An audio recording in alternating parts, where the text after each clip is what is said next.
Aziz Coulibaly ñu daw dem fële Tambacounda ñu ngi ñuy wax ne am na lu fa xewati ne am na beneen xale buñ fa faat léegi muy ñaar ci journée bi Boubacar Tamba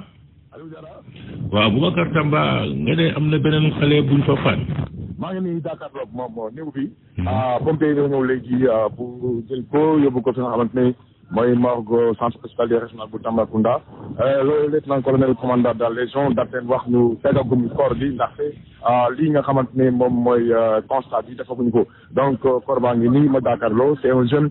d'une trentaine d'années ñu wax ni mu ngi dëkk quartier bi nga xamante ni moom mooy camp nawetaan xale yi xam nga sànq rek cortège u Issa Sall bi dee bi amee ci suba dañ bëggoon génn pour dem xale yi daal dañ bloqué au niveau de l'avenue Kandoura Noba taxaw nañ fa lu mat ñeent fukki minutes xale yi bloqué leen bëgg li nga xamante ne mooy venger seen morom bi nga xamante ne mooy Ibou Diop te mu génn àdduna taxaw nañ fa lu mat 50 minutes je le disais 40 minutes après police ñëw daal di leen ne ouvrir benn brèche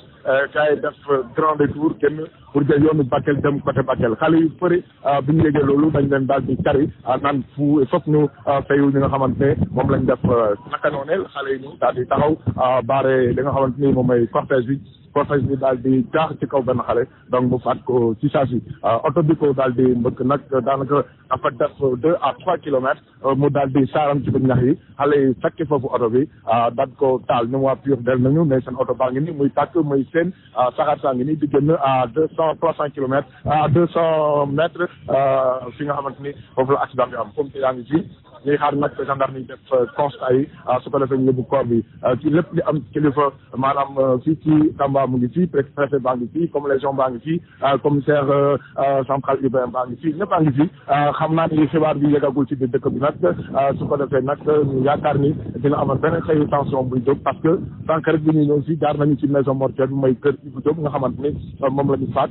jóge fa dem ci responsable yi nga xamante ni moom mooy responsable pur fii ci Tambacounda mu ñu koy wooyee Ousmane Diop mu ñu wax ni mu ñu naqar la ñu mel moom daal wóoru ko ni xale boobu gaañu na bu fekkee xale bi gaañu na daanaka moom moo am dëj parce que xale boobu xaleem la ñoo bokk koñ parce que wax dëgg yàlla seen diggante kër matul sax 50 mètres nee na xale bi xaleem la dara jaralu ko vraiment ñuy am li ni mel moom daal mu ngi seet ba xam nan la mbir mi demee waaye en tout cas bu fekkee Ibou Diop génn àdduna moom day moo gaañu le moom la responsable pur xam le muy jégal bu baax a baax di njaag tamit yi nga xamante ne ñoom ñooy njabootu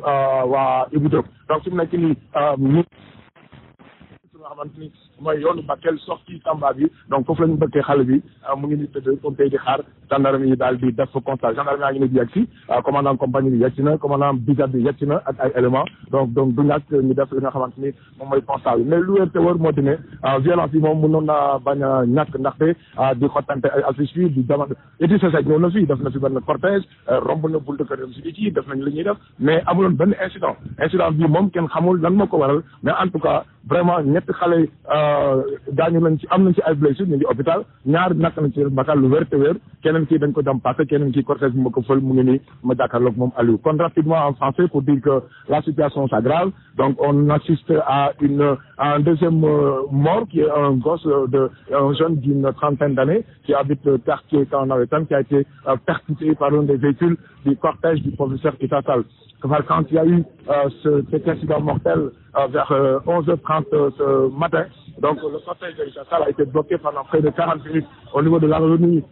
Kandoura Noba parce que ce sont les jeunes qui voulaient vraiment venger le frère Ibou Diop. La police est veillée au grain. Ils ont tout fait pour faire exfiltrer M. Issa Sall avec son cortège. Ils ont fait le grand tour pour sortir par la voie qui mène vers Bakel. Donc à ce niveau, beaucoup de jeunes aussi les attendaient. Et quand le cortège est arrivé, ils ont foncé sur ces jeunes. Ce jeune a été vraiment percuté. À le voir, tout son corps est brisé. Pratiquement, c'est pas du tout beau à voir. Donc, le jeune est décédé sur place. Actuellement, les autorités sont ici. Le préfet du département, le commandant de légion, le commandant de compagnie, donc le commissaire central. Donc, les gendarmes vont procéder tout à l'heure au constat parce que les pompiers, quand ils voulaient évacuer le corps, le colonel commandant de légion a demandé à ce qu'ils fassent d'abord le constat avant de l'évacuer. C'est que sûr et certain, le véhicule qui a percuté ce jeune, 200 à 300 mètres plus loin, le véhicule a eu un dérapage, donc est embourbé quelque part dans la forêt. Et les jeunes se sont liés sur le véhicule et l'ont brûlé. Le véhicule est en train de prendre feu. Signale également que devant le siège du PUR, donc juste à côté de l'endroit où le jeune Ibou Diop a été mortellement poignardé, d'autres motocyclettes appartenant, dit-on, aux gens du PUR ont été incendiées. Nous avons eu tout à l'heure, nous avons eu la chance de rencontrer le responsable local du PUR, Ousmane Diop, qui a dit qu'il vraiment, il est désolé de ce qui est advenu parce que s'il est vrai que le jeune Ibou Diop est décédé, c'est son jeune à lui, ils habitent le même quartier, sa maman et sa grande sœur, donc vraiment, il s'en désole et il présente ses condoléances à la famille de Ibou Diop. En tout cas, il dit que rien au monde que de cet incident ne doit se reproduire ici à Tambacounda, parce que la politique, c'est la politique et elle restera la politique. Donc, en attendant, ici, les autorités sont en train de spéculer. Il y a des jeunes qui veulent aussi continuer à aller se battre avec ces éléments du PUR. En tout cas, les autres responsables de Tambacounda sont en train de se réunir pour voir quelle est la conduite à tenir. Parce que s'il faut se battre entre jeunes du PUR de Tambacounda et jeunes de Benno Bokk Yakaar, c'est Tambacounda qui perd parce que le partage du professeur Issa Sall, le candidat Issa Sall, est parti vers Bakel. Maintenant, les jeunes sont en train de prendre des connexions avec d'autres jeunes du côté de Bakel. On ne sait pas ce qui va s'en suivre, mais pour l'instant, la tension est perceptible et très vive ici au niveau de Tambacounda. D'où vous a parlé Boubacar Tamba. Boubacar Tamba.